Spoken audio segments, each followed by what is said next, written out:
কোরআন তাবিজের জন্য আসে নাই, কোরআন তাবিজ দেখার জন্য আসে নাই, চোর ধরার জন্য আসে নাই। আমরা কোরআনের কাছে কখন যাই?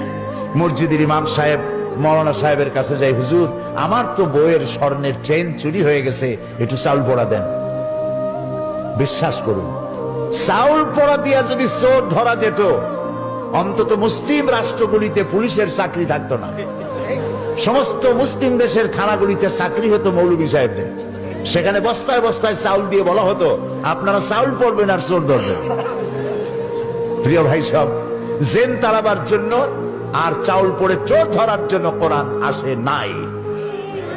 কোরআন এসেছে একটি সুখী, সমৃদ্ধশালী, শোষণ মুক্ত, দুর্নীতি মুক্ত, একটি ভীতিহীন, নিরাপত্তাপূর্ণ, একটি সমৃদ্ধশালী রাষ্ট্র উপহার দেওয়ার জন্য কোরআন এসেছে। কোরআন শরীফ চোর